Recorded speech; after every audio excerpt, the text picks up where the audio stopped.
Hello, everyone, and welcome to another episode of the Husky Barbu podcast. This is Ariel.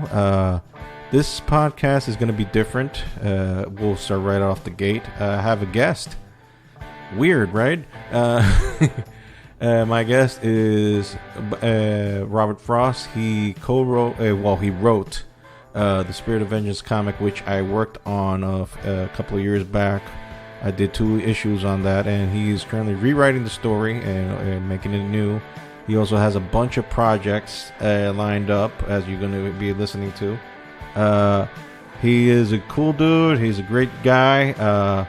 He has his mind busy on a lot of stuff, and he has opinions about a lot of different things.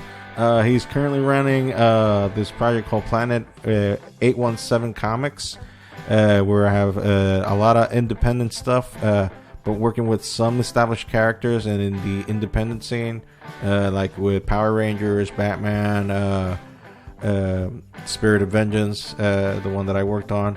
So this is going to be a little conversation that you hear here with Robert. I hope you guys enjoy it. Hope you guys like it. And it's something different, you know. I was complaining that, I need a wingman. Well, I got one today. So without further ado, here's Rob. And we start right out of the gate. So enjoy. The audio is picking up. That's probably a good idea. Yeah, and it's picking you up and it's picking me up, so I guess we are good. Groovy. Just keep recording, and then I'll just cut off the fat from here and there. I don't do much editing. I do it like I always say that if you're gonna emulate some people in terms of how to do certain things, just follow the best. And right now, Joe Rogan is the best. And his shit is barely edited. Yeah, mostly because Joe is extremely high as balls. Yeah. I mean, I love watching him. Man. I love watching him because he's the most real guy I've seen in media in a long, long time. He keeps it real no matter whose size he is. I mean, you would say that he's kind of liberal, but he's kind of right-wing as well because the fucker loves guns like crazy. Well, signing up for a $300 million Spotify deal, it doesn't necessarily hurt either. Yeah, I mean, and he doesn't give a fuck. That's another thing. That is something that has been missing in America for like eons. People that actually start not giving a fuck. And that's kind of the reason I understand why people vote for Trump, because he's another guy that shows kind of an attitude of I don't give a shit. And that is something that's missing now, because right now a bunch of fucking snowflakes, the world has become just bitching about every fucking little detail.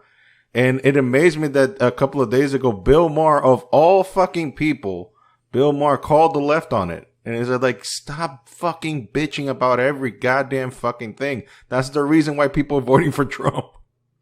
I don't generally try to get my hat into politics, mostly because, it's just not worth my time in mental neither. Capacity. There's a quote from Jon Stewart. We have 37 different kinds of Coke and only 2 political parties in this country. There's a problem somewhere. Yes, that's the big problem. I mean, at least here in DR, I give them props for that, because there's like 17 parties. Oh, you've got 17 different parties? Yes. I don't know your country's political situation. Yes, there's like 17, but in the actuality, there's like 2 big ones, but then the rest of them are like, and then in the election, they just all, it's okay, who has more money? The guy just raises his hand. Okay, we'll go with you. That's exactly what a lot of people miss the point, and not to get too political, because I'm, especially with breaking into industry stuff as well as, I don't like to try to throw my hat into things that are too political to... Me neither. Separate myself from like opportunities and stuff. Not to say that I won't say something, but it's just, you get to a point where you're just sitting here like, where is all of your energy being spent? Is it spent on Facebook all day searching for things on either side to get upset about? Or are you actually going to put forth effort into something as opposed to complaining about it all the time? Yeah, I mean, when you look at everybody and you start complaining about, this guy said this, well, this guy said that, and then you say, okay, but are you fucking living your life? That's why... That's one thing I did want to get into, and it's something, especially since you and I are both in comics, is I am sick to fucking death, and I don't care what future company may or may not see this. I am never going to put anything political unless it's inherently necessary in any script or format, because that is the huge thing that is so absolutely annoying. Marvel's doing it, DC's doing it. Oh shit. The only thing that I've seen are third party. Third party seems to be the future. There was somebody I was talking to about this, except for on the CW. If you watch anything on the CW, Oh my god. The one of my favorite shows that I've been watching, even though it's kind of gone downhill. I've watched Supernatural since it came out in 2005. I was in 5th grade, and that's when Smallville was still on, and that was my one of the few things I had Superman related, because comic book movies back then were just, it was kind of hit or miss if you were going to get anything good. But Supernatural is ending after 15 years, and I had a thought with a friend of mine. I was like, oh my god, the CW is fucked. Like, they are fucked after this. They've had Arrow that ended. Supernatural has led the network for God knows how many years after Smallville was their last cash cow. Arrow already ended. Batwoman is an absolute disaster. Legends of Tomorrow is doing, I think, one more season. They have The Flash, which it's The Flash. It's like, I mean, it was hit or miss at first, and now it's like, it's there. It's just like, I'm not looking forward to this Superman and Lois show that they're producing. It's like, really? Like, we haven't had a Superman show since Smallville, but you're choosing this universe. I don't have any problems with, I think his name's Tyler Hoechlin. Yeah. I don't have any problems necessarily with him, but just the pacing of what they did with him in Supergirl was just kind of off, kind of what they did with Batman and the Batwoman show, I only watched 2 episodes, and I'm like, I'm out, can't do it. The second that they placed emphasis on something inherently so political that it didn't need to be, like, I understand Kate Kane, Batwoman from the comics. I've never read a single Kate Kane story. The only thing that I've seen was one of the animated movies that they had where Kate Kane showed up, because I don't read anything current comic related, because there's just too fucking much at this point, because you miss one thing and you're behind like a 97 issues. But going back to it, they completely just, I don't know if it's like the CW mandate that it's either got to be rights or investors or somebody, some producer behind the scenes has absolutely no fucking clue what to do with Superman or Batman, because when they brought on Kate Kane Batwoman, it was just, oh, Bruce is missing, he's just pieced the fuck out by, and she's got access to everything, and she's better than Bruce. And it's like, all right, I can see the girl power message you're kind of going for, but it's just extremely forced. And if your character's only personality trait is lesbian, then that's just pandering to a small demographic and throwing ideas onto a wall and hoping what sticks. I mean, you want to have a positive role model for the LGBT community. That's cool. That's great. I support that. But when that's her entire character, I mean, come on. That's a corporate decision to make a corporate show without any kind of life to it.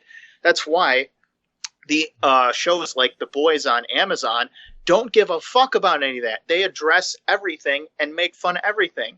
I haven't seen it, but Doom Patrol, from what I hear, is really good. And Umbrella Academy, shows like that, even it's not necessarily comic book related, but it's in that genre, Lock and Key. Just different independent things are popping up left and right. And I'm seeing a trend, and I remember having a conversation with you about this. Independent comics are more of the way of the future, with like Boom Studios, places like that, because so many people, or Image, Dark Horse, people are getting sick and tired of the same status quo. How many more times can Batman die and come back to life? How many more times can we reset the timeline before people don't give a fuck anymore? These comics have gone on 80 plus years. 80 years, mind you. Granted, it would be asinine, completely asinine for DC and Warner Brothers to just go up and be like, you know what, we're going to stop publishing our meal ticket. We're just, you know what, fuck it. We're just going to stop doing it. But in the same hand, you got to find something different with it. That's kind of, I think a fresh take that I'm looking forward to as far as movie wise is Matt Reeves' Batman, which it looks like they're doing something completely off the grain. If you do you know who Darren Aronofsky is? Yes. He if you ever look into his version of Batman, it was essentially going to be the Joker, but like set in the 1970s. Bruce Wayne was going to be like this very dirt cloth style Batman. His Batmobile was a souped up Lincoln Continental with a bus engine. It was very Batman Year One, and the studio didn't want to push on it because it was. They said it was too extreme and too edgy. But things like that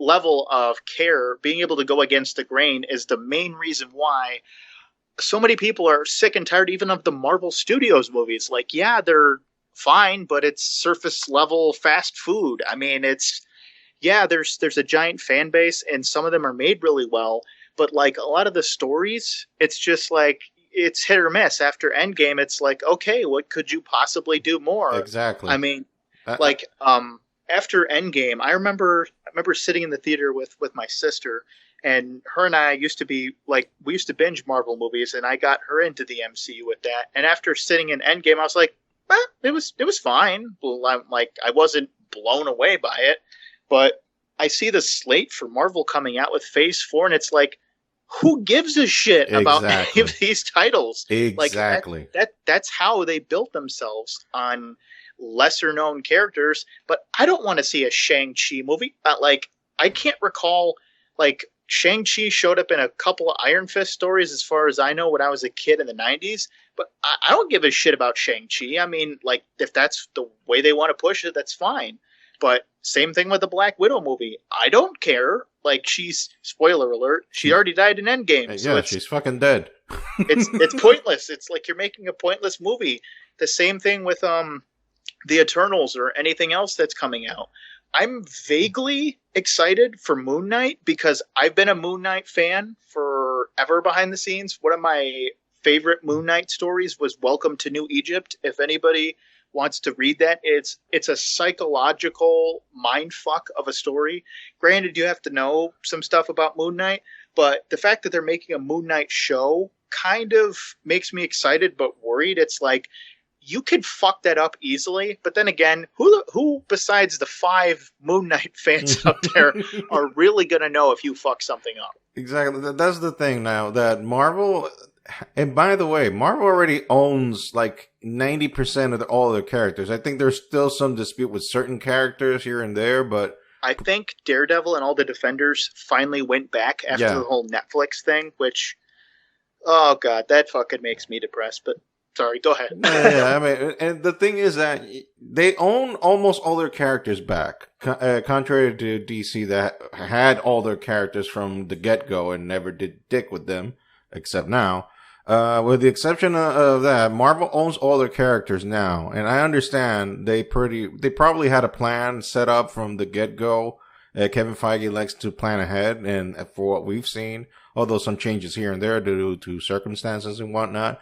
But the thing is that having all these toys now in their chest, and they decide to play with the lesser known from Guardians of the Galaxy, which were already less known to begin with, and playing with these characters. Look, I've been reading comics all my life. I've collected comics since I was a small child in the States, when I lived in the States.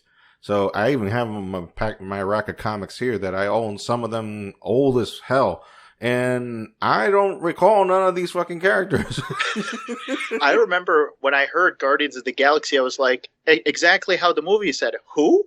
And I'm like, all right, that was pretty good. I actually dig what James Gunn did because it's so off the grain and studio formulaic. Like, one of the things that I saw was a complete missed opportunity.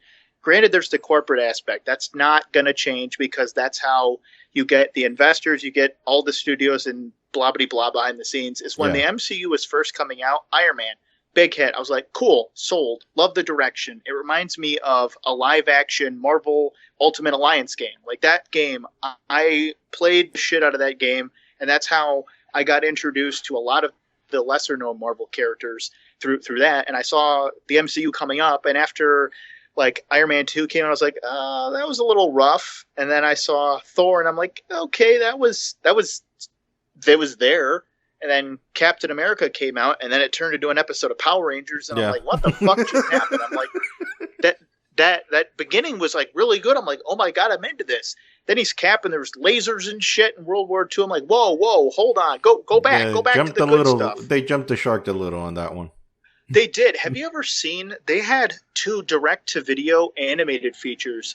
Avengers, some Avengers title they had in the early 2000s. It was essentially the Ultimate run of Avengers. Yeah, those 2 movies. I mean, nobody fucking talks about them, but they were perfect for the time because nobody knew who the fuck Iron Man was.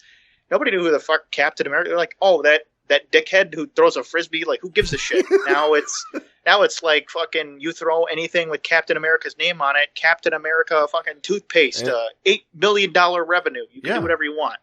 But there's just so much surface level like garbage, and that's why I started Planet mostly, was just trying to differentiate and make something completely new. That's why when I came to you, when we started Spirit, I was like, we're going to do something kind of not edgy for the sake of edgy, but doing it just to say, you know what? We're tired of all this shit. We're going to go places that we can't go, and we're going to do whatever the fuck we want to do. And if you don't like it, get out of the way.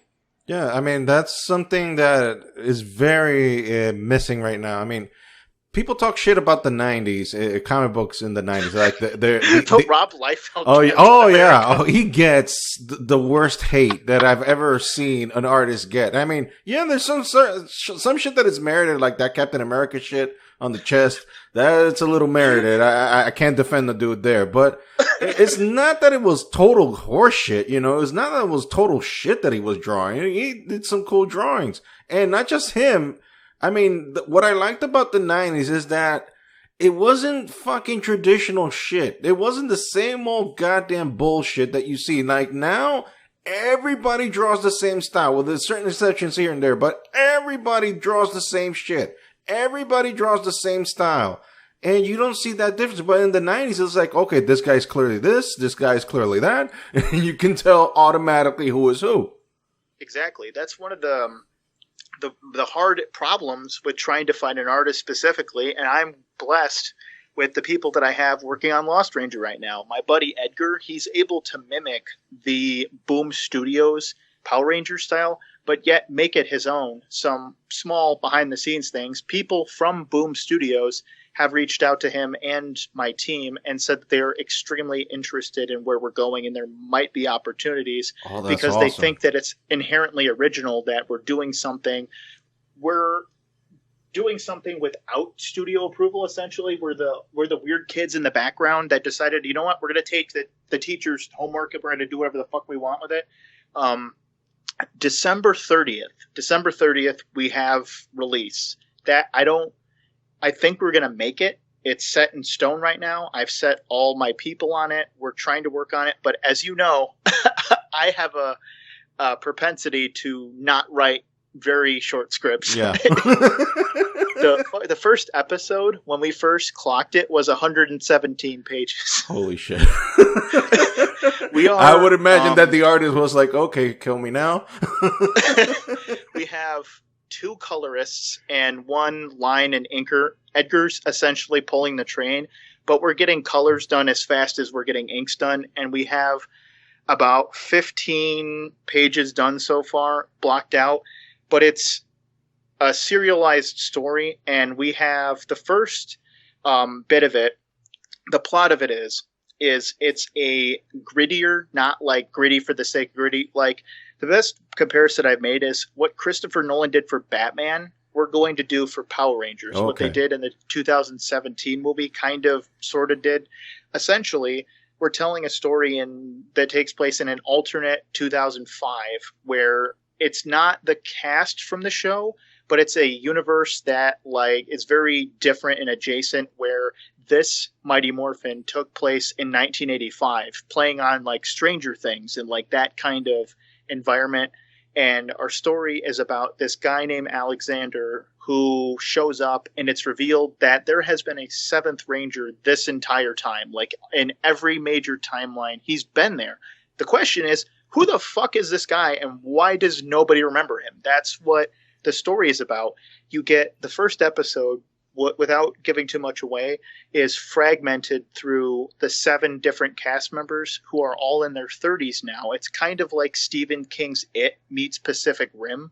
You get all of the characters that are adults and they've moved on and they don't have this life anymore. And suddenly there's this guy who comes straight out of nowhere and says, hey, you have to stop everything that you're doing with your job, your family, everything that you've built over the last 15 years to come back to a war that you got away from. And it's all of these different characters who are essentially all fucked up with like post-traumatic stress. And Jason, the Red Ranger, is essentially we kind of imply, because I went and looked into, I mean, there's certain things we can get away with, but like if the franchise heads at Hasbro like look at you're doing something that they don't necessarily agree with, we don't want to get yanked, but it's implied that he's an alcoholic of sorts. Okay. I mean, you see different perspectives of their in their reflections in different panels. You see their ranger selves are talking to them, so they're clearly not all there but thinking upon it. And Audie Shanker, do you remember the R-rated Power Rangers a short that came out a couple years ago? Yeah, I remember. Yeah, Audie Shanker actually helped with the style of what I wanted to go, even though I've never met him or spoke with him. But he said these kids would be fucked up, like they're essentially child soldiers, and I'm like, that's exactly what we need to go on. A bunch of PTSD. The interesting fact is our story is inherently told through Alexander's perspective, who is this guy who is essentially Jason Bourne meets. Like he's the smartest man in the room, but he's the most mysterious. Like you don't know anything about him, so we can kind of do whatever we want. And what's really interesting is 2 aspects of that: the live action potential, especially with Power Rangers Unworthy, if you know them. They're independent show.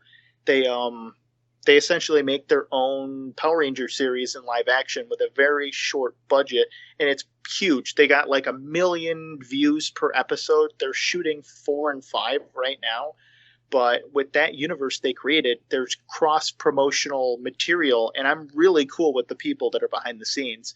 And there might be, before COVID fucked everything up, we set up a donation fund to get the suit made because your boy is jumping into a suit. So I'm going to try to get that. We set up the fundraiser in March, like a week what color? COVID what color happened. are you going to be? And I was like, motherfuck, because I'm like, it's granted, I mean, it's still a large amount of money, like what is it, like $1,200 or so for helmet and the bodysuit itself. It's not cheap, but still, it's fairly inexpensive for what we need. Set it up. A week later, COVID hits. I'm like, fuck. And all the lockdowns happened. I had locations set up with people that I know from the last time when I was set up with Batman that I've told you about. Those people had me with locations and stuff. We were like, oh, we can shoot something really small. We can help you with this. And now state of Illinois is still back under lockdown now, so we can't do any filming and everything's kind of fucked. But hopefully, fingers crossed, as you know, December 30th, I'm fucking holding on to the edge of my teeth because Edgar, my main line artist and anchor, said he works best under stress, and I'm going to hold him to that. Oh my God. Because December 30th is crunch time. We have to also find a place, which I know you and I ran into that problem. Linktree through PDF. Yeah. A bunch of people are doing that. I'm like, that seems to be the best route. I looked at, Comic Vine and a bunch of other places. They wanted to charge out the ass, and I'm like, no. There's, my Comixology too. We submitted, like 10 early pages because I had an email with somebody. It didn't go anywhere. And it sounded like they kind of just were whatever. But going back to it, we're just focused on a lot of really independent shit. And something that you will really like is it's on the table, and there's some things that I can't talk about, but Spirit is getting 100% revival, and we're going balls to the wall like Evil Dead levels of horror. And it's going to be, definitely going in a darker direction, but you Jesus. also get co-creator credit. So I mean, shit was dark. The 2 episodes we did, that was pretty fucking dark. we're gonna make that look like an episode of Rugrats whenever Oh that's going Lord. forward. Like, I wrote episode 1. Episode 2 is in draft stages, but with different scripts. This might give you anxiety, and I even said this to my team. I have 57 scripts in different various stages on my pile, ready to go at any disposal. Spirit is what I'm thinking of doing. Is I have a Spider-Man series that we were working on. It was supposed to be done by Halloween.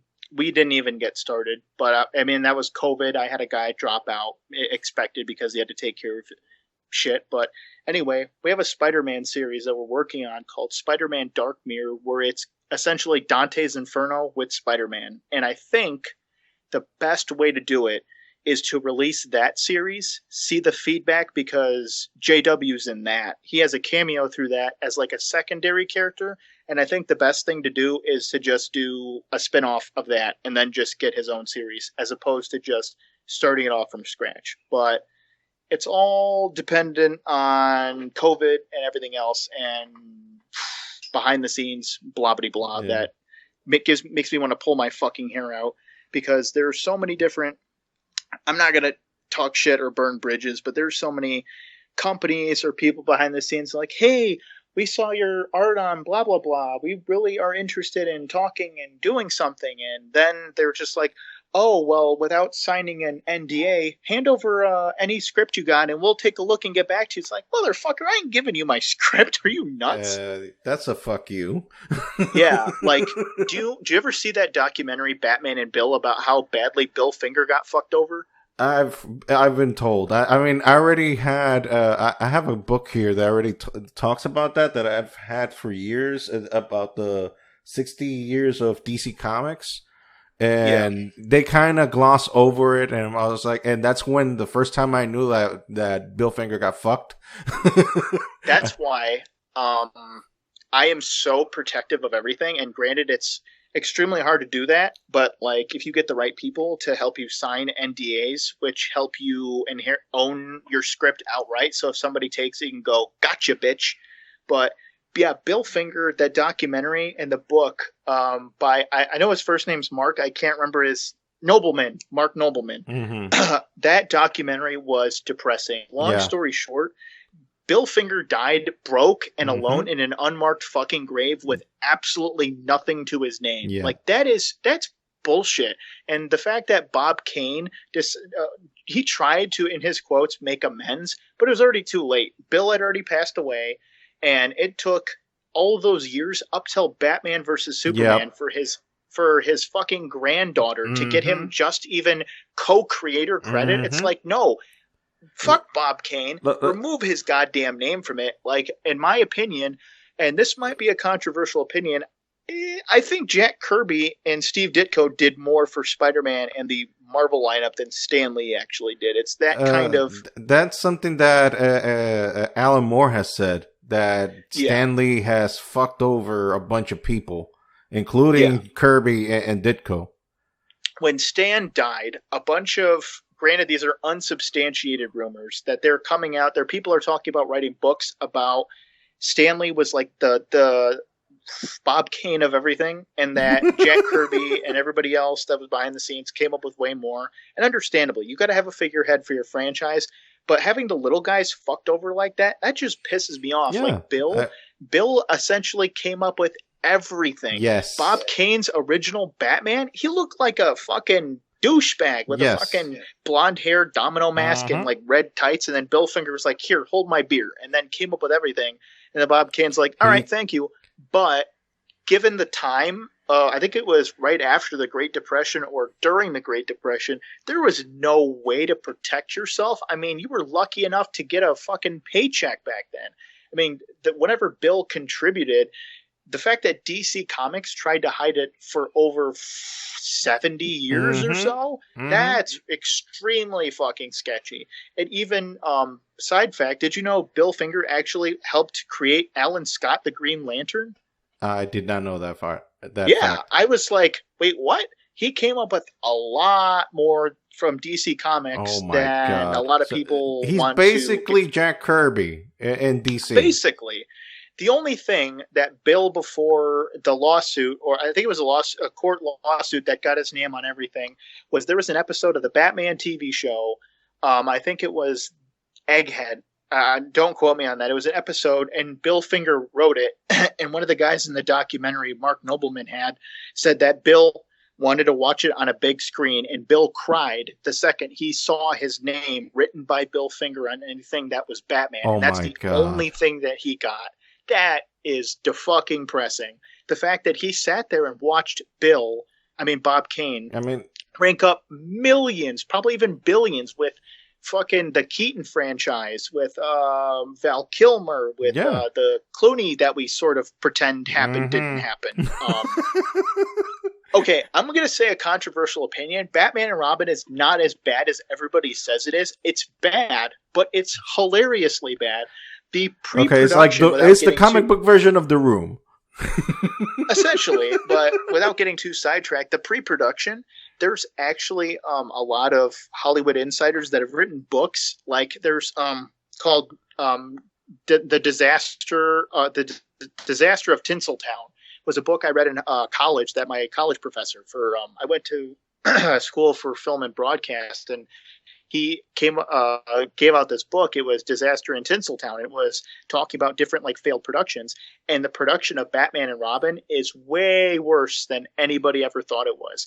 They had studio executives coming in with the people who were making the toys that were literally moving things around on set. I can't substantiate what they said, but it's written down. So, find the book if it's still in production. But they were saying that they had different people coming in and changing parts of the script and then tore out half the script and were shooting it as they went along. Poor Joel Schumacher. Joel Schumacher is an underrated director. Yes. And Joel Schumacher kind of just let them do whatever they wanted to do.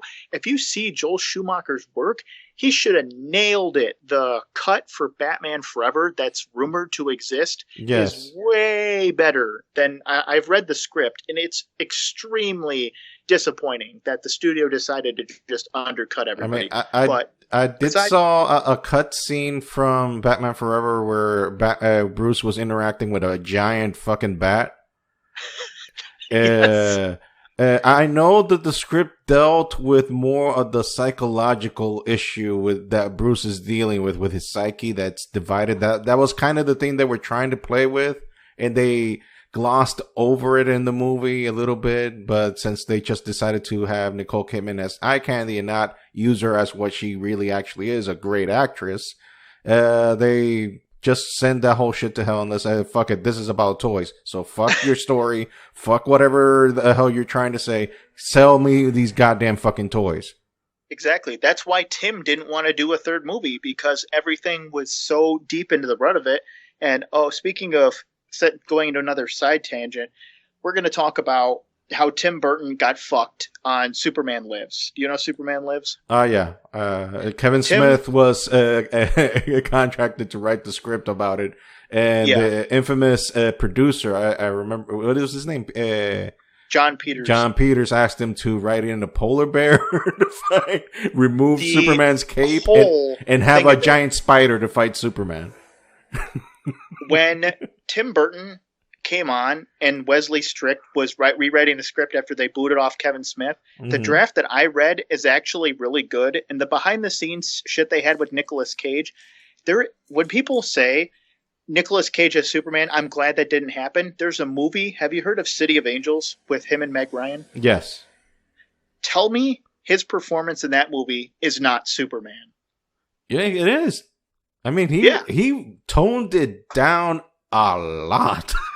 That's why so many people are like, oh, Nicolas Cage would have been a bad Superman. He was an Oscar winner at that time. We completely missed the ball on that, which is why so many people are like, oh, I wish we see that. Well, guess what? Planet is going to do that eventually. I got a guy who's willing to do it, and we're going to do a complete ground up take. And the cast that we're going off of is kind of what rest in peace, John Schnepp, but from his documentary, they said that they talked about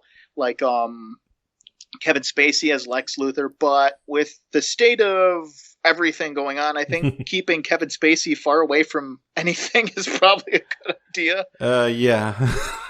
We're basing it with Nicolas Cage as Superman. What's her name? Sandra Bullock will be Lois Lane. What's his name? Christopher Walken will be our Lex Luthor. Hey. Just from everything that hey, it's going to be fucking out there. But the problem with watching the documentary and coming up with a fresh script is you have to study Nicolas Cage, because if you're going to create a project that was never made, you have to study an actor's performance and write it down and describe to an artist how to move it. Like, you know how Nick Cage has those awkward mannerisms? Mm-hmm. Trying to put all of those down. Like, there's a scene where Superman stops this guy from jumping off of a bridge, and he's sitting down on the ground. He brings him down to the ground, and it's Nick Cage, fiddling, not knowing what to do with his hands because he's fucking awkward. And I'm like, his Superman would be that awkward too. But going back to it, yeah, everybody with Tim got fucked on that because Batman and Robin decided to fuck everybody over. And the fact that Tim was so disappointed, Tim was so excited. If you see interviews around 99 on the Howard Stern show, he asked him, "Oh, what happened to your Superman movie?" And Tim just was like, "Oh, I'm getting depressed just talking about it." Because Tim works with outsider characters, and his take on Superman was that he was more of a loner and an outsider than we've ever seen before. And the fact that we didn't get to see that is a missed opportunity. Hollywood is full of those, like the Darren Aronofsky one that I told you about. The Batman film. For every movie that you see, there's a million of them that didn't get to be made. Justice League Mortal. Yeah. And they even had the costumes, or all the actors had their costumes ready. Yeah, they I'm trying to remember. They were shooting in Australia, and then I think they just pulled the plug on Justice League Mortal. Yeah, because that's when the writer's strike hit. Oh fuck yeah! I remember because Supernatural got hit with that when I ended up learning about what happened. Their third season, they cut it from like 23 episodes down to 16. That whole writer's strike, I'm so glad it happened because the writers, all of them were getting fucked over. But then it also fucked all the TV over. So you're kind of good and upset at the same time because you're a selfish, whiny little need be bastard. Like, give me, I want all my entertainment. But you're not realizing that the writers in Hollywood are not treated as they should be. With a lot of people, you could have a solid take on any kind of script. Doesn't matter if it's franchise, original. But if you throw it through the studio grinder, be prepared to have your baby that you spent all your time and energy bastardized. Yep. Like Aronofsky on his movie The Fountain, that movie, oh god, that movie went through the shit. It was supposed to be like $115 million or something and got cut to 50 and then 30, and then the movie ended up almost not getting made, and then it bombed at the box office, and then Darren Aronofsky was like, "Oh, the version that I have is about a 5 to 6 hour movie," and I'm like, "Oh my god, Darren, please don't do that to me." It's disheartening. I mean, I could consider myself an artist, I guess, but you're an artist. Don't shortchange yourself. This man almost killed himself with episode 1 and 2, like. Oh god, I remember you messaging me several times. You're like, I'm exhausted and my spirit, jokingly, is broken. Please send help. Oh yeah, I remember those. My body remembers them the best. I still have 1 and 2. Still get, for some reason, we get like 50 likes and 50 comments like every day. Like, there's different people that see it, but nobody really interacts. And all of the people independently that I've tried to pitch it to are just like, yeah, we can't take this because it's already established property. I'm like, no, it's not. They're like, what are you talking about? I'm like, do you see Ghost Rider's name on there? They're like, it's clearly Ghost Rider. I'm like, we don't call him Ghost Rider. You're like, but it's clearly Ghost Rider. I'm like, who says? You do? I'm like, he just because he looks like Ghost Rider doesn't mean he is Ghost Rider. I mean, that's one of the things that I had a legal discussion with a buddy of mine. He was like, basically, it's just a skull on fire design. They own the name Ghost Rider. They don't own the look. Exactly. I was like, that's a very good point. Exactly. This is not like Fender and guitars that they own the headstock. Yeah, which is really strange. We actually we're coming up with maybe a different title for Spirit, but I don't think all the names that we came up with like don't really necessarily fit the series, but there might be a possibility that it's not a comic, that it might be live action. Mm. But I don't I'm trying not to say too much because I've been talking to people about certain things that not necessarily industry, but big enough that they could pull it off. They're interested in doing it, but they're wondering how we could do it without using so much CGI that it looks bad. We're talking about possibly finding a way to do Ghost Rider practically, but trying to do that is extremely complicated. And it Yes. actually works with my writing style because you try to separate the human characters from the quote unquote comic book element of it so that way it's in very minimal capacity. But trying to even do that on maybe a TV or mini series kind of budget would be kind of complicated, which is I'm kind of glad they didn't do that Hulu Plus fucking Robbie Reyes Ghost Rider show that probably would have sucked ass anyway. Yeah. I Or mean, the they bastardized it enough in Agents of Shield, by the way. So why the fuck would you? let me ask you a question about the Ghost Rider and Agents of Shield. What did Ghost Rider do exactly? Just burn his skull and look menacing and kill a bunch of homies, and that's it. Exactly. That's one of the things that is so annoying about the air quotes Ghost Rider character. He looks cool, but they haven't done anything with the character, which is why when I wrote Spirit, that air quotes Ghost Rider like character, we're doing a complete rehaul and having an actual person behind it. That's how I write a lot of my material, as you've seen. Is I write about the person. I don't write about the personality that is the persona. Yeah, and Because Jeremy is a very conflicted human being. oh, you're gonna see it in episode 1 when we get it out. There's we're playing more of the narcotics element in like his psyche. There's also I kind of well, I'm gonna just state this outright. There's a little bit of Last of Us in it. Do you remember the scene where Joel plays Future Days? There's a lot of him dealing with his trauma through music, and you see a lot of his flashbacks are more family oriented, and we have more of the elements of what Supernatural used to be when it was really dark and it was actually terrifying and not anything past like the last 12 years of Supernatural. But when Supernatural was like first coming out, it was dark and it had this visual aesthetic to it, and that's kind of what we're bringing back to it. Is that it's Jeremy's world, and his world is more fucked up that we've seen. I don't necessarily know if we're going to do black and white and then do flashbacks in color like we did, Mm. but thinking on it, that I think that would be a cool thing to do. But I think doing it black and white again might inhibit like the amount of viewers that we get because so many people are like, "Oh, how come this doesn't have any color or flow?" Or we do something like the I'm trying to think of the Batman comic that I'm thinking of. There was a Joker comic. It was like an Arkham Asylum one where it was like completely fucking weird, out there LSD like art style. Oh, Where it the was Grant really, Morrison one. yeah, that one. Okay.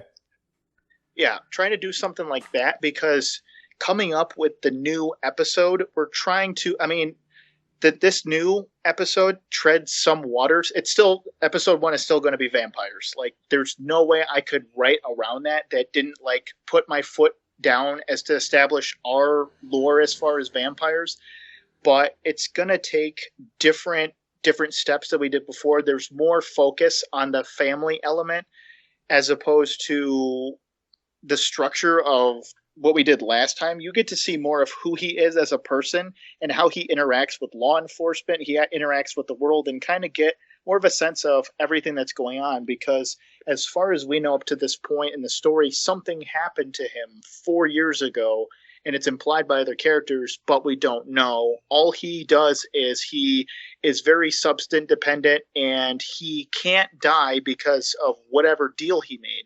And the interesting thing we're able to play with that character is you have a character that wants nothing to die, but can't in the same right. So you have to play with that in very different waters, because you can't have the, oh, well, there's no tension because he can't die. Just because he can't die doesn't mean the people around him can't die. It's the Superman angle. Like, so many people are like, Superman ain't an interesting character. He can do pretty much everything. Yeah, well, put Superman in a story about, like, that one story that Superman was talking someone down from suicide, and it was really small and compact. You don't have to do a world-ending story to make something interesting. Smaller stories, bottle episodes, are sometimes the best. X-Files proved that perfectly. Yeah. I mean, Jeremy, it was I would say a labor and a chore at the same time, but a labor of love at the same time, because I fell in love with the character. The character is complicated as hell. Literally. To say that he had his demons would be an understatement. There's going to be more that we're playing upon, and there's more emphasis on the character of Death as like a secondary character, as like a mentor character. He essentially just comes in just to fuck with them, like, haha, can't die, suck it. Like, just rubbing it in his face. Pretty much. Like, the direction we're going is very much the Keanu Reeves Constantine movie. Like, very much that, which I hear rumblings from Peter Stormare that there's going to be a sequel. Don't fuck with me, Peter Stormare. I love that goddamn movie. Fun fact about that movie, when my parents used to go around to paranormal investigations, there was a place that we used to stay at in Iowa that it was in the middle of bumfuck nowhere. And they had, one of the cabins was it was built out of an old train called the caboose room. And the only thing that they had was a DVD player. They didn't even have fucking Wi-Fi in this place. And it was the only TV available. And they had DVDs. And they, for whatever reason, had the Constantine movie there. First time I saw it, I had no idea what the fuck it was. And it gave me nightmares. But I loved that movie. It was so different. And people are like, oh, Keanu Reeves is John Constantine. He's not British. He's not blonde. So the movie's different. Not everything has to be directly source material. Yeah. If anything is the Constantine movie missed the shark, you can have the Matt Ryan CW British Constantine, and you can have the Keanu Reeves Constantine. Just like we can have the Ben Affleck Batman, the Michael Keaton Batman that's coming back for some reason, and you could have Robert Pattinson as Batman, which people still seem to shit on for some reason. I don't know. Yeah, I mean, that one scratches my head, because people give him shit for the Twilight movies. I was like, people, that was 10 years ago, and he's done a bunch of other shit afterwards. Where the Lighthouse. And he has proven time and time again that he's more than just a fucking pretty face. He can actually fucking act, and he's a master of accents, for God's sake. Yeah, which I'm very interested to see Pattinson's take on Batman. From that trailer we saw, it is something that we haven't seen before. Hopefully, they don't fuck it up. I mean, the worst case they could already do, and I think they're not doing it, is they're not doing the immediate shared universe thing, because that's what fucked Ben Affleck up. If they just did a solo Ben Affleck movie without throwing their dicks out and saying, hey, we're going to get to a Justice League movie because we want Avengers money, Ben Affleck got completely fucked. And if you see behind the scenes of some of the stuff he's talked about in an outright way, without like giving away too much or burning his bridges at the studio, he was going through addiction and alcohol troubles and his divorce. And I mean, this is a really bad joke, but with the script of Batman versus Superman, I'd want to fucking drink too. I'd want to divorce my wife. I wouldn't want to fucking be there. I'm like, seriously? I gotta say this shit? Like, Martha, save Martha! And then you get, oh my God, you get Zack Snyder in one of those watch parties that tried to justify the scene saying it's the centerfold of the movie. You see them at their emotional point. We didn't have an emotional point. You had boring shit, and then you had extremely terrible action, homicidal Homelander Superman, and then you had Ben Affleck's murder Batman just thrown in there just for no fucking reason. And we're led to believe that this Superman, who just, spoiler alert, dies at the end, is supposed to be impactful, and Batman's like, oh, well, I failed him. Motherfucker, you knew him for 5 minutes. Like, and calm he the fuck wanted down. to kill him just like minutes before. He wanted to just, he straight up almost came within an inch of killing him. And then in Justice League, it's like, I completely failed him. It's and like, completely neutered. Dude, and that Batman is completely neutered compared to the Batman that we saw in Batman v Superman. Yeah, which I'm more I'm morbidly curious how Zack Snyder's going to do his air quotes Justice League movie. That's probably just 5 more minutes of footage. And that's it. That's practically it. He confirmed it himself. It's 4 minutes. He just filmed for 4 more minutes. He added 4 more minutes. He confirmed it himself. I don't know. He said that the cut is a completely different reworking of this story, so I don't know what the fuck they're going to do, but it's Zack Snyder. I have zero faith. The only thing that I've seen of his that I actually like was the Dawn of the Dead remake that he made. That was pretty good. I mean, because it plays to Zack Snyder's strengths. And Watchmen, I mean, the only thing that Watchmen was good at is that it was already written, so he couldn't fuck that one up. But and he Zack didn't. Snyder, he didn't stray too much far away from the source material. He pretty much kept it there, which is good. And it's exactly my point of on The Boys when they rip on a whole bunch of the superhero movies, and I love how they shit on Zack Snyder because Zack Snyder is he's the broiest version of Michael Bay possible. he's like, all right, so this is an exact quote from him. He's like, my kind of Batman is the one that could be raped in prison. And you're like, the fuck? He's like, look that quote up. He says he's going off about something like, my Batman's like really dark and edgy. He's like the kind that could be like raped in prison or something. And I'm like, what the fuck are you going off on about? And there was someone at some convention. Say what? How the fuck that even makes sense? There was someone going off on a convention about asking him why his Batman kills, and he's like, well, if you guys just like can't deal with that, then it's like, I guess you guys are like all virgins or something to that effect. And I'm like, dude, this guy's like the total like bro. Like Man of Steel was dog shit. I remember everybody kissing Man of Steel's ass like Man of Steel was beautiful. Like the first like few minutes of it were good. Then it's just disaster porn. The first and Zack Snyder smashing $200 million into a grinder and expecting something to come out of it. Like, poor Henry Cavill, man. Poor Henry Cavill. Henry Cavill is a treasure to this country.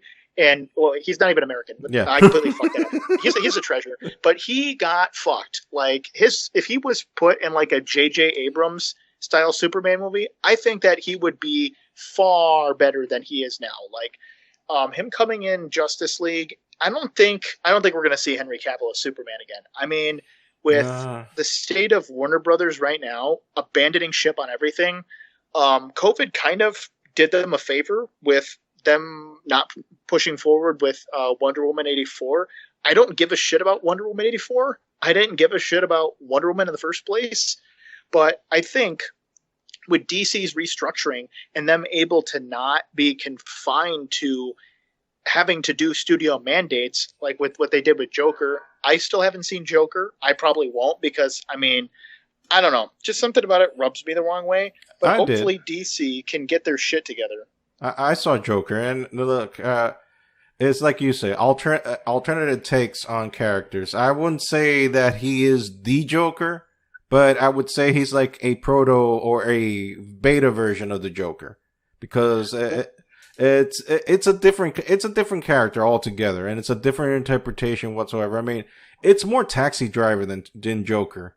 But... yeah, which is what Martin Scorsese, who produced it, already made Taxi Driver, and then Martin Scorsese starts talking shit about comic book movies. I'm like, whoa, motherfucker, make up your mind. Yeah, like, that's kind of shooting his own foot, because if he was involved in that movie and Joker, why the fuck is he talking shit about comic books movies? I mean, I understand in a certain way his perspective, because right now, before COVID, the movie executives were just looking at, well, let's make a comic book movie. That's how we're going to get the money. And not necessarily think about substance. And, Scorsese is all about substance. I wish Scorsese would have had the balls to do a 1970s Daredevil movie. That would have been tits. Before the Netflix show, they wanted to get back Ben Affleck. They wanted to do, I can't remember who was involved with it, but there's a pitch sizzle reel of they wanted to make a gritty 1970s, like Taxi Driver, like balls to the wall Daredevil movie, like the run into the, what is it? The Garth, I think it was not Garth Ennis, whoever did the run in the early 2000s. I know his name. I can't fucking remember it because I used to read it. But Kevin they wanted Smith. to do Say what? Kevin Smith wrote Daredevil in the early 2000s. It wasn't Kevin Smith. It was someone after Kevin Smith. But the run was where Daredevil was already outed. It was really dark. But anyway, I think it was Brian Michael Bendis. Brian Michael Bendis. That's it. Yes. Yeah. Brian Michael Bendis' run was perfect. It would be perfect for a movie. That's why the Netflix series got completely fucked over. I mean, granted, they got 3 seasons, but they are so confined to so many bitchy, needy fanboys. How come it doesn't tie into the MCU? How come it doesn't do this? I've made the argument that the Daredevil Netflix show in the Defenders universe does not take place in the Marvel Cinematic Universe. It takes place in a Marvel universe. Mm-hmm. Because they never really reference anything. They reference the incident, but they don't really have the balls to show anything, which is good. But you need to distance yourself from the corporate Mickey Mouse bullshit of it all, because would we really want Charlie Cox like in front of a CG green screen fighting like CGI robots and shit? Poor Charlie Cox would probably stab his own eyes out and become Daredevil literally at that point. If you listen to Michael Rosenbaum's podcast, he talks about like he hates a lot of the CGI that goes into like a lot of the sets. That's why he didn't want to do the crossover for the CW, because he hates working with all the CGI and the fake screens and everything. He said even Bruce Campbell, when Bruce Campbell had the same point when Bruce Campbell was on his podcast, he was like, I hate talking to fucking giant tennis balls. He was like, I can't act with the tennis ball. Give me an actual person. Yeah, I mean, that's one thing that James Gunn does well. That at least he, like, any characters that is, like, for real CG, then he just hires a guy, a stand-in. Yeah, exactly. He just puts a stand-in. You can do practical effects and have them done well. Granted, it takes more time.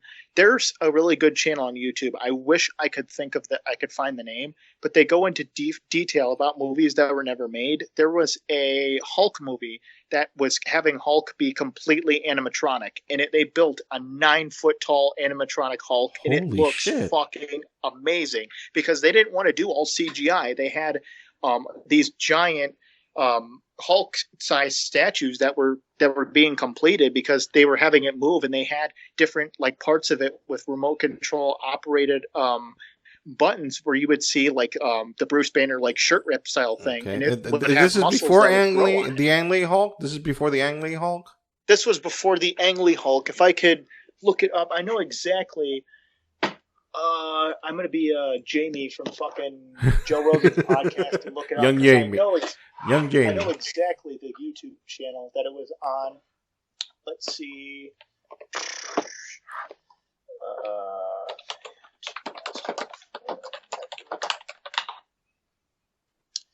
It was the Super Void Cinema. That's the name of the channel. They were talking about. They have a video on there. Like they have a bunch of different videos. They have one about the canceled history of Watchmen, Darren Aronofsky's Batman. They have the shit ton of catalog of Fantastic Four movies. They also have Hulk movies, and I'm scrolling through this trying to see who was working on that movie. But they already had they were making it more of like what Nolan did for Batman. They wanted to do for the Hulk. They wanted it to be Hulk was barely in the movie, but when you saw him, it had a point to it. But they built this really, really amazing animatronic Hulk. Like it was around the 90s when Jurassic Park came out. That's what they were doing and playing around with special effects. But you get so many people that are just CGI dependent. Like that's kind of why I'm so sick of seeing Marvel movies, because like in Civil War, like you get this fanboy cloud of you just don't pay attention to it, and then you sit back and eventually you just get sick of it because so much CGI is just unnecessary. Like they had an amazing suit for Tom Holland, and then they just decided to throw CGI over it because fuck it. Yeah, I mean, have you heard this? The guys from the Corridor Crew. They have I follow them. Their special Cake Day is one of my favorite things of Spider-Man that's been done besides Spider-Verse in a long time.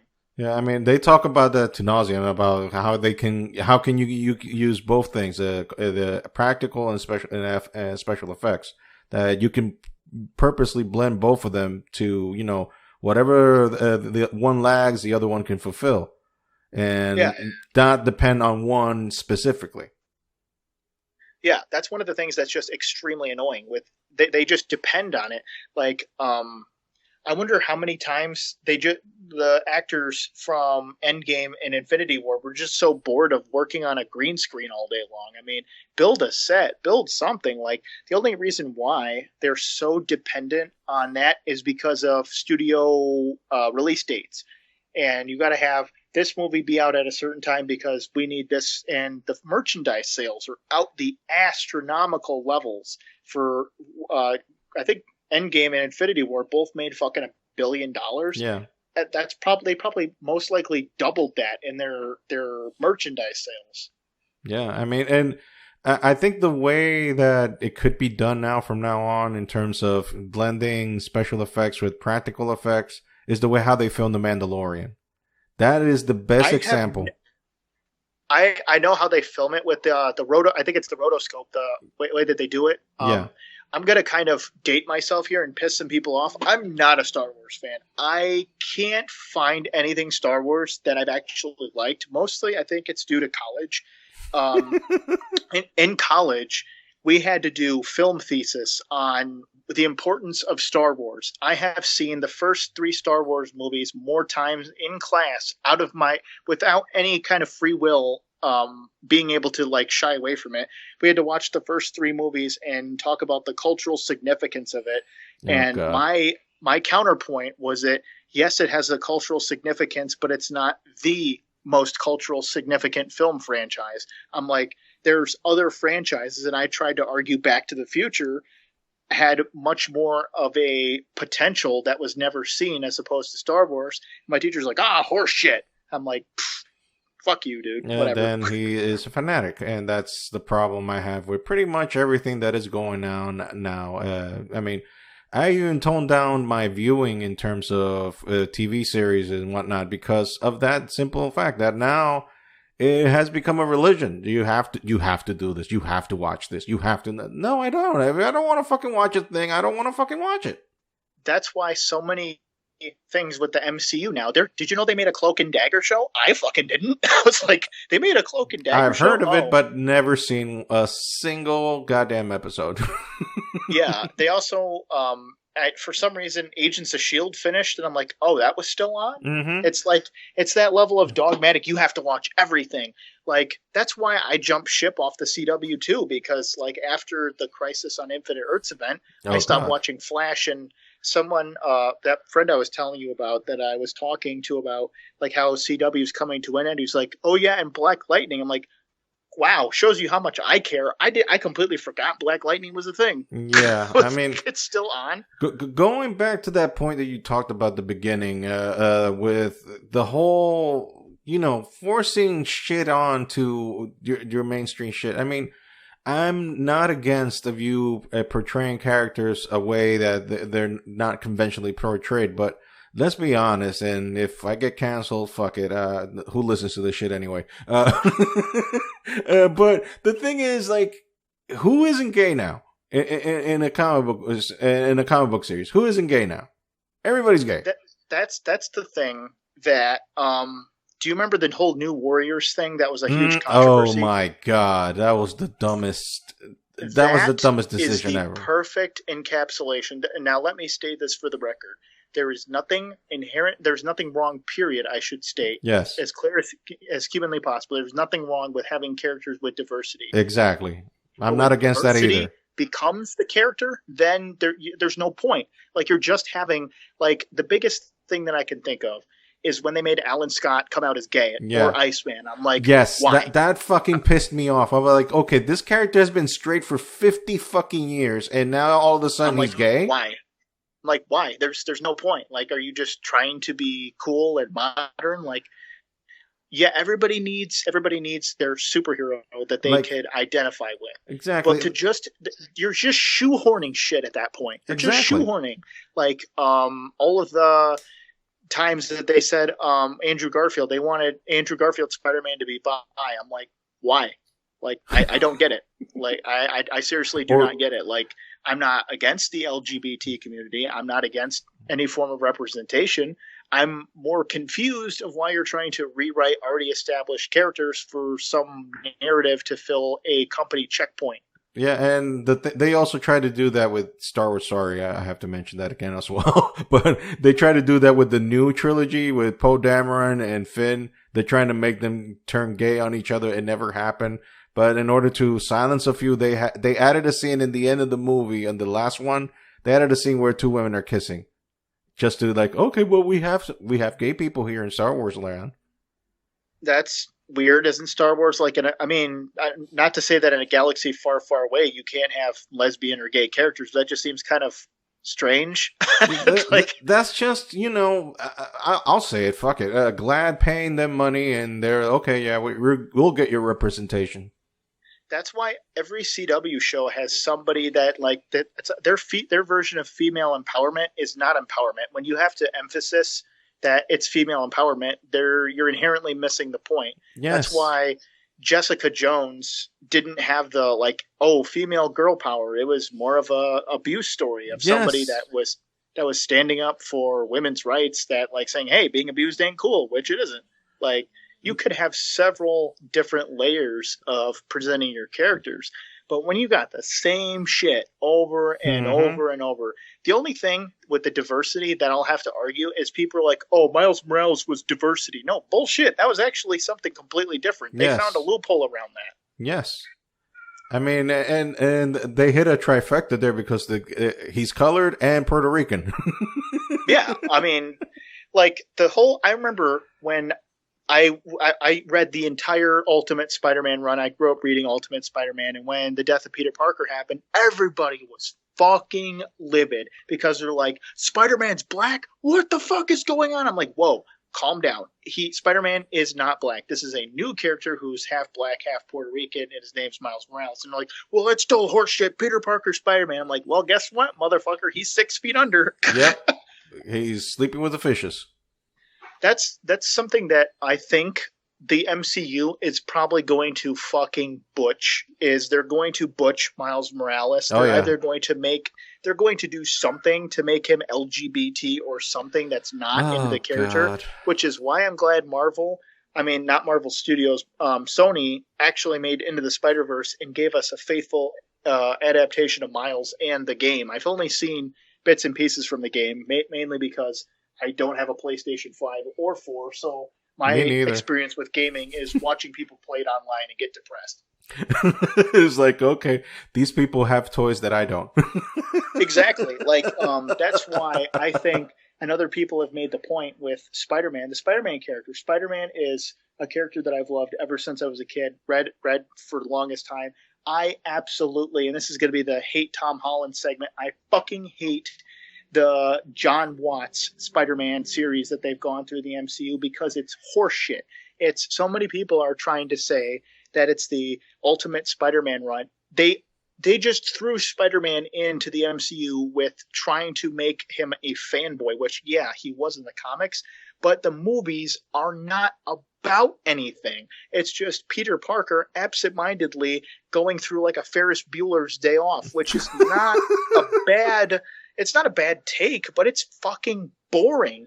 Like, the first time I saw him, I remember the girl I was dating at the time, the second I saw Spider-Man show up in Civil War, I cried like a little girl because I'm like, it's about time.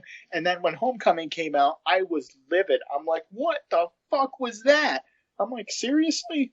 I'm like, you don't even have Peter Parker with any kind of reason to be Spider-Man. The only reason why he's Spider-Man is to be a hero to Tony Stark. I'm like, who gives a shit about Tony Stark? He was Spider-Man because of, you have to go past the Uncle Ben shit. But when you are you're missing the entire point of Spider-Man. And also everything that he has donated by Tony Stark. Exactly, which is why I think the PS4 and PS5 version of Spider-Man is the best live-action Spider-Man movie we have, even though it's not live-action, besides Spider-Verse. because what that game did is it had Peter Parker with a purpose. He built everything by himself from the ground up. He was already mature. He'd already gone through all of this shit. And he was able to do things that Tom Holland only wishes he can do. Tom Holland, it reminds me of that fucking Doge meme of like, here's one thing where it's like really, really strong, and then here's the other one that's just a little bitch. Tom Holland is that second little bitch. Tom Holland is like the little baby spider bitch in the corner that complains because he skid his knee when fucking Peter Parker fought the Sinister Six and nearly was killed. Here Tom Holland is trying to fight Mysterio. He's like, oh, this is starting a Band-Aid. I'm like, motherfucker, are you kidding me? Like, I am so not looking forward to Spider-Man 3. I mean, all the best to Tom Holland. Like, he came in and he was the youngest Spider-Man, which cool. But if the rumors are true, which they're probably not, that Andrew Garfield and Tobey Maguire are coming back, I don't want to see them in the MCU. I would rather have them be in their own standalone miniseries or something and then introduce Tom Holland. Because just introducing past Spider-Man characters is only fucking cash grabbing and nostalgia baiting at that point. Yeah. I mean, if you're going to go really, really far nostalgia baiting, get Nicholas Hammond from the 1970s TV show. God. That impressed me. Nicholas Hammond said he's 63 years old. He said he would still gladly come back and do it. Oh my God. Dude, I mean, hell, if Harrison Ford was swinging with ropes in his 70s, this dude can probably do it. Fucking, oh my God. I remember going to, you remember Hollywood Video when video stores were still a thing? Yeah. I remember seeing those Spider-Man movies, because they were packaged as movies, not a TV show, over and over as a kid. That goddamn 70s. Fucking, it was fucking terrible, but it worked so well that they tried. But then you get all of the versions of Spider-Man that didn't happen. Like, I wish we would have got James Cameron's Spider-Man, even though it would have been weird. It would have been fucking... Have you ever heard bits of the script about, like, Spider-Man and Mary Jane having sex on the Twin Towers and Spider-Man having a line saying, "I'm Spider-Man, motherfucker," for some reason? That's in the script. I am not kidding. There's a scene, I think it's Peter Parker, he gets like, he's trying to be like super edgy and like trying to intimidate them, and he's like, "I'm Spider-Man, motherfucker." I'm like, James, that's Batman. Wrong character. Yeah. Wrong character.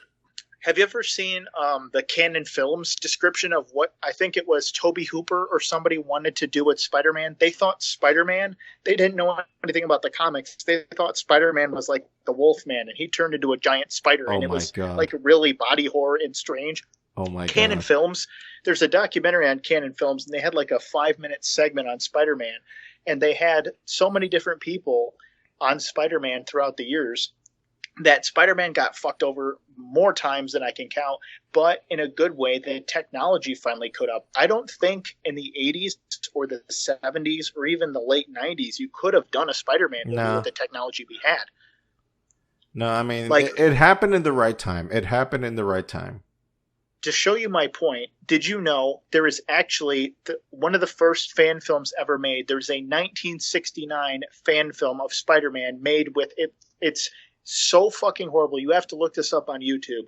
It was made in, I think, 69. Hold on. Now I have to look this up. Spider-Man. You have to fact check yourself. I gotta fact check myself. Spider-Man 1969 movie. Oh my God. Yep, Spider-Man 1969 fan movie, the first ever documented in its unofficial live appearance, and it's 11 minutes long, and it's just Spider-Man, and the effects are terrible. Like, when he's swinging, it's literally an action figure on a string that they cut to. It's Spider-Man in, like, the desert scene from, like, old Star Trek, and he's fighting a guy with, like, a metal helmet, and the fight scenes are absolutely atrocious. I remember on a podcast with friends of mine years ago, we got extremely fucking shit-faced and watched this, and I couldn't watch halfway through because I'm like, you can see the fucking string. So it's basically an old Star Trek episode. It's basically that. Speaking of low-budget movies, have you ever seen the Roger Corman produced Fantastic Four movie? I've seen bits and pieces of it. I've never seen the whole thing. I'm going to make a very controversial statement. This will probably be the last topic that I cover on this podcast. Is I think that is the best version of Fantastic Four that could ever be produced. The behind the scenes documentary is one of the most fascinating things I've seen from a film standpoint. They optioned that for $1 million, and it had to be done in a year. In 1992 with Fantastic Four, you can't do that. But there was rumors that it was made specifically so that it will never be released. It was only an option grab at that point. The cast for the entire movie are being interviewed. It's Doomed. The documentary is called Doomed, the history of Roger Corman's Fantastic Four. The entire cast thought this was their big break. They were signing up to have their first taste in Hollywood. They had all this animatronics. They had everything pulled out from them. And Avi Arad, who, if you know anything about Avi Arad, or the name, is literally the spawn of Satan and the fucking Antichrist that ruined so many things.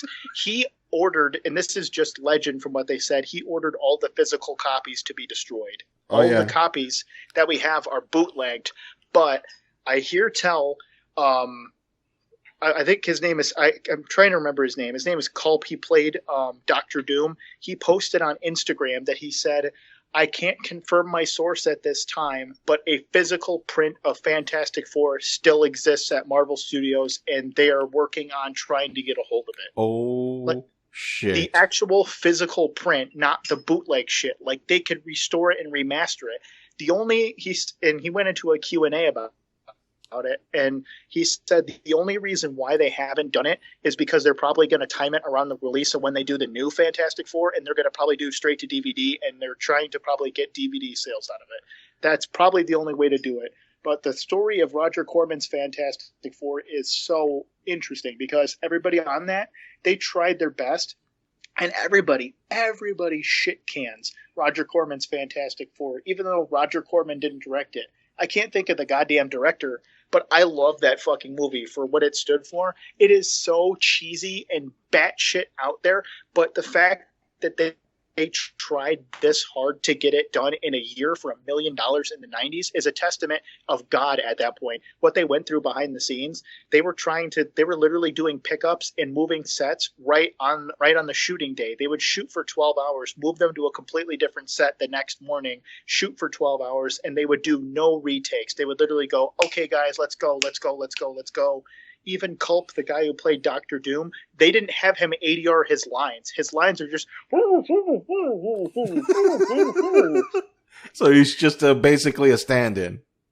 Yeah, he's you can't hear any of his dialogue. One of my favorite scenes, and I remember watching it with my ex at the time. We watched the movie before we watched the documentary. There's Dr. Doom's big introduction, and the Fantastic Four already at this point have escaped Doom's lair. Doom immediately comes down this staircase, and he flips his cape, and he's having this monologue and going, and then Dr. Doom turns around and looks, and he's like, oh, because he's talking to nobody at that point. He had a giant monologue, and there was nobody there to even give a shit. The Fantastic Four already escaped, and it's so clearly visible that you could see a boom mic in the background where the cut has been, where the shape where they escaped from. And I'm just like, Jesus Christ. There's even a scene in there where it's the Thing punching somebody, and it's the Adam West freeze frame with the picture flipped around and punching sound effects. My God. I'm like, oh my God. But the fact that they got it made, bless those people. Bless them for putting up with that shit, because now they have a story to tell for the rest of their life. The con circuit that they go to, all the original actors, as far as I know, are still alive. What they originally wanted to do, they were all signed on for 3 movies because they thought it was going to be a franchise. But when the movie went to shit and all the copies were destroyed, then the comic book crash of the 90s happened, and Fantastic Four got fucked around, and then all the actors were basically told, hey, guess what? Go fuck yourself. We want nothing to do with you. And you can thank DC for that comic book crash. Thanks for them reprinting the Death of Superman a trillion times over. Have you ever seen Max Landis's Death of Superman video? No. Look up Max Landis, Death of Superman. Max Landis completely nails. He has these segments on like hour long videos about like different topics, and one of it is the death of Superman, and like his reason that the comic book industry is like fucked is because death of Superman. And it's hilarious. It's got different actors. It's got Elijah Wood. It's got a bunch of different people in it. I don't know how he knows that many famous people, but it's fucking hilarious. No, they're probably geeks. Yeah, they're big geeks. Hell, even one of my buddies said he compares me to Max Landis. I'm like, I can't tell if that's a compliment or an insult, but I'll take it. Hey, I mean, I would cut off my right arm if I get to meet Kevin Smith. So that tells you what kind of a geek I am. Kevin Smith, I'm trying to figure out the best way to say it, and that's not anything bad about Kevin Smith. I know somebody that knows Kevin Smith directly, and I'm trying to see about having him pick up my Batman series, or interested in it. Oh, he's a big Batman mark. Well, the thing is, my Batman series that I've had in the works, the one that was supposed to be live action and got shut down, I have that script, and I've been working on it since, let's see, about 7 years now. About 7 years when 2021 rolls around. But perfecting that script, I think that what for my Batman series, the visual style is going to be a combination of the Burton and Schumacher era, not like the Batman and Robin, but like that level of aesthetic, but in a darker tone. Mm-hmm. But the choice that we have visually for our Batman, I think you would find interesting. Dave Duchovny from X-Files. He was rumored to play Batman for a while. Yeah, picture Dave Duchovny in this show he's in Aquarius, where he plays like this 50-year-old police detective. Dave Duchovny is a perfect cranky old Bruce Wayne, because the way that I pitched it is it's not a Batman story, it's a Bat family story. The plot of that series is it takes place in winter in Gotham. Essentially, Bruce Wayne, after a 30-year war on crime, goes missing, and it's up to Tim Drake, the third Robin, to assemble a team to find him. What's interesting is he assembles the Old Justice Society, who it consists of Jay Garrick, who can barely walk and is on a cane, Alan Scott, the original Green Lantern, who's powerless and an alcoholic and fat. You have Hawkman, who is schizophrenic and speaks backwards, and you have Wildcat Al Pratt, who is also an alcoholic, and he's a relic of the past, all teamed up to try to find Batman. And it's all plays heavy into the last 80 years or so of Batman, but it doesn't have like continuity heavy shit in it. You could essentially pick up right where, if you've never read a Batman comic, you could pick it up and probably follow along. There's Nightwing in it. There's Batgirl, sort of references to Batwoman, but the plot is going to be interesting in the fact that we have an antagonist that I can't say who it is, but the interesting hook of it is you will never find out who the antagonist is. Good. Because there's a mysterious character who's pulling the strings, and you have different avenues of who this character's identity is, but we're never going to tell who the character is. It's up to the audience to decide who it is. Okay. Yeah. I have a question. Have you heard of the comic that came out, the series that Jeff Johns wrote, The Three Jokers? Heard of it, haven't read it, heard so many bad things about it. You heard the ending, though? I have not. Feel free to spoil me. I might rage or whatever. You might. Spoiler alert for those of you who haven't read it yet. The ending is that there are three Jokers. There are two Jokers. Allegedly, the original Joker is the one that survived, allegedly. And that the Joker had those other two Jokers work for him in order to spread his work and multitasking at the same time in order to have Batman entertained. But allegedly, the original Joker is the one that survived. And that original Joker is the Killing Joke Joker. You know, the guy that got thrown into the acid bath. That used to be a comedian, you know, per the story. And the thing is that Batman caught him. He's caught. And the thing is that if you remember that story in The Killing Joke, that Joker had what he remembers as that he was married, right? Mm-hmm. and he and his wife was pregnant at the time, and then she was gunned down by the mob, I think, if I recall correctly. I believe so, yes. Okay. Well, it turns out she's alive and well, and she has a 13-year-old kid now. The kid is 13 years old. And they're living in Alaska, and Bruce Wayne has known about this for years. And Bruce Wayne actually knows the name of the real Joker. But he is hiding the family in order to protect Joker from hurting them, and also to see if that can help him recover his sanity. That is the ending. I'm leaving my silence as an indication of how I feel about that. Parts of that sound interesting. Part of it sounds like deliberate horseshit.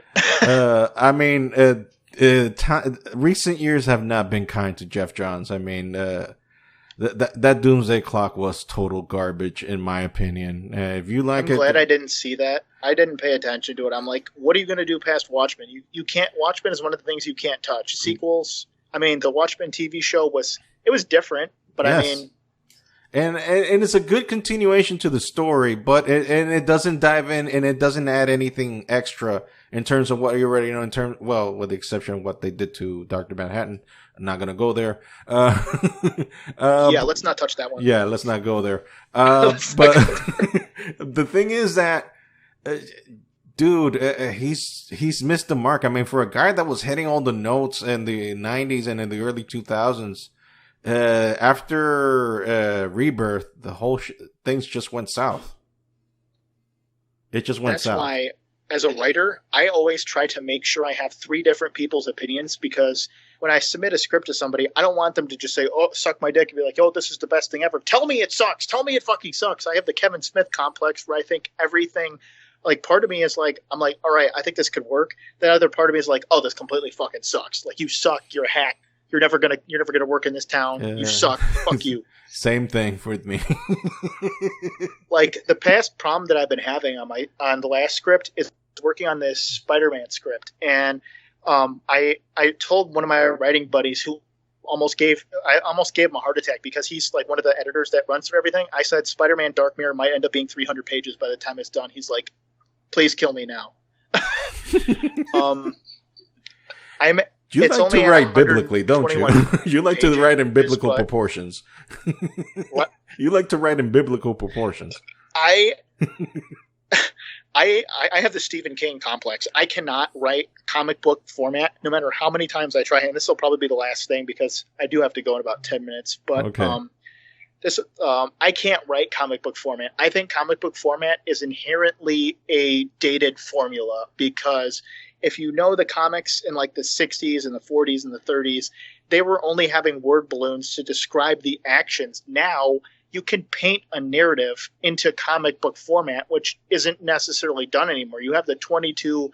It's like the TV show format. Having a 22-minute TV show or like animated show or anything is so crippling for creativity. You can't cram in character motivations. You can't cram into plot and everything in that amount of time. And that's why so many TV shows, comics, animated shows, they're limited. And that's why streaming services are thriving, because Stranger Things, you couldn't tell Stranger Things on a network for fucking 40 minutes or 20 minutes. You can't establish that amount of characters in that amount of time. That's why I've said to so many people why independent networks and in terms of TV, streaming service, comics, whatever, are the way of the future. Because as it's going right now, yeah, the big 3, Image, or not Image, DC, Marvel, and whatever other third one you want to throw out, they are not with the times. That's the reason that comic book sales and everything else are not improving, because they're trying to change what isn't broken. How many more, like I said in the beginning, how many more times can we see, oh, here's a new take on Batman. Here's a new take on Batman. We've seen 57 new takes on Batman. Like, how many more fucking stories can you tell on Batman? I want to see 57 more takes on Robin that we haven't seen before. Let's get a Green Lantern series that is something that's not completely like Star Wars ripoff, or just something has to be done either internally from the mechanisms of Marvel or DC, because Marvel and DC are held together with that tight wave of we have to have an event every single year. And I understand, like I said, you're not gonna just give up their cash pony, because that'd be stupid. We'd have to crash all over again. But if you're going to have your cake and eat it too, do something with it. You haven't done something with any of these characters in 20 years, to my recollection. I mean, you have all these events where there's stuff, and then there's stuff to change the status quo, but the status quo is always going to be there. Mm-hmm. Like, you don't do anything to change that. And not trying to suck my own dick here, but that's one of the reasons, again, why we started Planet, and why Boom Studios and other places are so thriving in independent markets, because they're able to tell their own confined stories.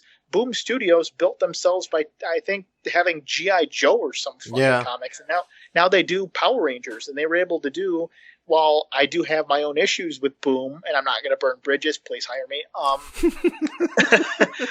They're able to pick up and do their own stuff, except for some small thing, and this is the last thing I wanted to go into. Boom Studios, I mean, they take a lot of ideas from independent projects. Hell, one thing that I noticed, my friends from Power Rangers Unworthy, they have so many of their characters that are literally visual ripoffs in Boom Studios, that they're either heavily inspired or something is amiss, because in Boom Studios' new Power Ranger series, they have a new Green Ranger who is their new 7th Ranger. And I'm like, oh, gee, I wonder where they decided to come up with that idea. Mm-hmm. It's like, excuse me, motherfucker, but it's going to be Tommy or Lord Draken or some stupid contrived horse shit, which there's actually a bit in one of the older scripts of Lost Ranger, one of the other episodes, where Alexander just laughs at somebody and says, well, just let's all be thankful it's not another Tommy crisis. We already have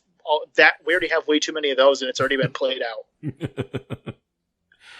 Oh God. I mean, thank God for originality, right? Yeah, well, that's what we're trying to do. And the Planet universe, hopefully, my plan, granted, it's been since 2017 trying to launch shit. I wanted to have Toxin out by now. Toxin still, my God, that project has been beaten to shit, kicked into an alley, and pissed on 4 or 5 different times. The guy, and I'm not going to name names, who's a really good artist, has fucked me over beyond belief. He was supposed to start it in 2018, and we had a release date. We wanted to have it October 30th, 2018. 5 pages in, I can't really do this right now. I got to focus on everything, and just. But in a way, I want to leave off on this note. The fact that these projects that I've been working on, especially with you, the fact that they haven't gotten where they are is actually a good thing in hindsight, because it allows me to focus and rework the script and come up with different things that I didn't think about before. Like with Spirit, there's different angles that I'm playing upon that I didn't focus upon. And the further you get into production with different things, you learn as a writer or an artist, you're like, hey, this thing kind of sucks. Like, I can do better than this. It's like I said, the Kevin Smith complex, where every time I get a script done, I review an old script, like, who wrote this horse shit? And you look, oh wait, I wrote this horse shit. Like the Toxin series that I'm reworking right now.